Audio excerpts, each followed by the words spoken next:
देखिए, पुलिस का रवैया अच्छा नहीं है।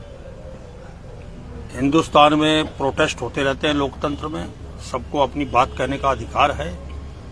मैंने ही अपनी जिंदगी में कितने ही प्रोटेस्ट किए हैं, कितने मुख्यमंत्रियों का हम लोगों ने विरोध किया है, प्रधानमंत्रियों तक के हमने विरोध किए हैं। पर लोकतंत्र में विरोध करने का सबको अधिकार है।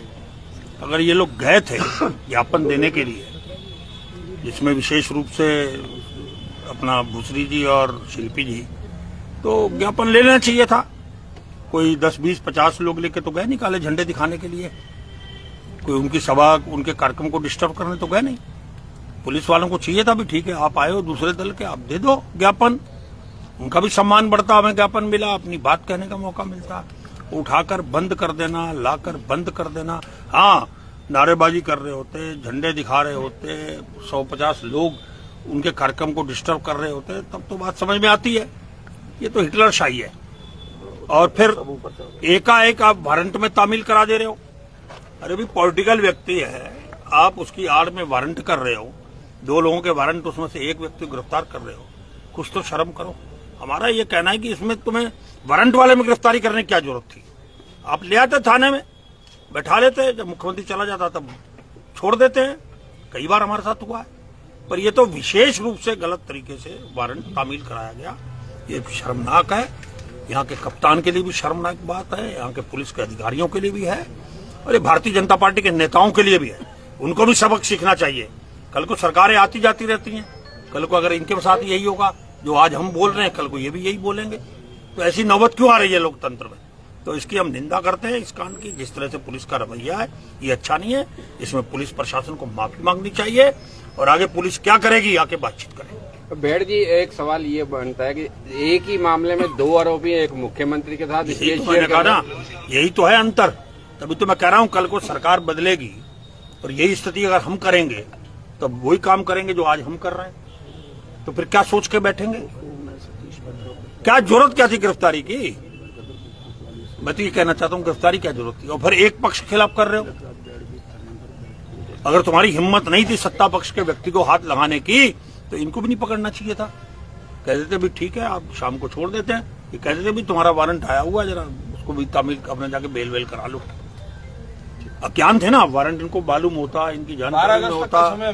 उसके बाद समय है। कोर्ट ने क्या कहा है आज इनको?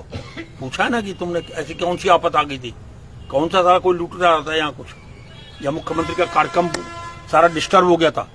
2 लोग ज्ञापन देने तो गए थे। तो इतनी कमजोर है सरकार, इतनी डरपोक है, इनके अधिकारी कमजोर हैं, सरकार डरपोक है, इनके भाजपा के नेता डरपोक हैं। अगर सही इनके विधायक नेता होते इनके लोग, तो मुख्यमंत्री से खुद मिलवा देते, कहते भी इनका ज्ञापन है, ले लीजिए। ये जो सामूहिक दुष्कर्म हो रहे हैं, अंकिता भंडारी की बात करना चाहते हैं, महिलाओं के शोषण की बात हो रही है, 2 सामूहिक दुष्कर्म हो गए। इनको शर्म नहीं आती? वाई पीट रहे हैं। रुद्रपुर में क्या ड्रामा हुआ, पहले ही लिख दी गई स्क्रिप्ट, कैसे भागेंगे, कैसे पकड़ा जाएगा, कैसे ड्रामा होगा। खुद ही लिख रहे हैं सब, खुद ही हम यहां से लेके चलेंगे, लोग छुड़वाएंगे, करेंगे। क्या हो रहा है? कुछ तो शर्म करो। अब कांग्रेस की क्या मांगे, आप लोग क्या चाहते हैं? हमारी मांग है, कोई आगे अधिकारी बात करेगा तो उससे बात करेंगे। क्या कहते हैं हमसे? नेताजी का बातचीत में मामला नहीं सिमटता है और आप स्वयं धरने पर आकर बैठ गए हैं, तो अग्रिम कार्रवाई क्या रहेगी? अब ये तो जब नहीं निपटेगा तो फिर बोलेंगे आपको। सर, आप चेतावनी ही दे रहे हैं कि सत्ता अगर कांग्रेस की आई तो आएगी सत्ता जी। जो इनका हिसाब है ना अधिकारियों का, एक एक अधिकारी का नाम लिस्ट बना रहे हैं, चाहे वो कोतवाल हो, चाहे दरोगा हो, चाहे एसडीएम हो, चाहे एडीएम हो, एसएसपी हो, डीएम हो, किसी के माई के लाल को नहीं बख्शा जाएगा। सरकार पे एक एक से हिसाब चुकता हो। सर, अधिकारी तो सरकार के कर्मचारी हैं, तो हम भी अधिकारियों से कराएंगे, हम भी अधिकारियों से कराएंगे, हम भी अधिकारियों से कराएंगे। तब भी यही बात बोलेंगे जो आज हम बोल रहे हैं।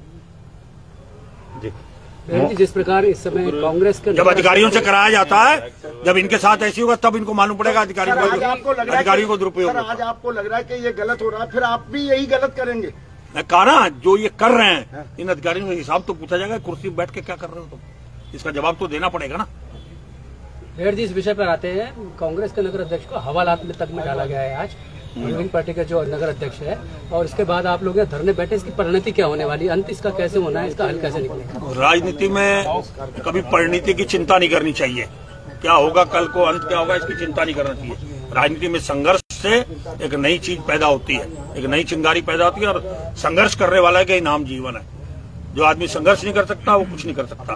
तो राजनीति में संघर्ष करते रहना चाहिए, परिणामों की चिंता नहीं करनी चाहिए।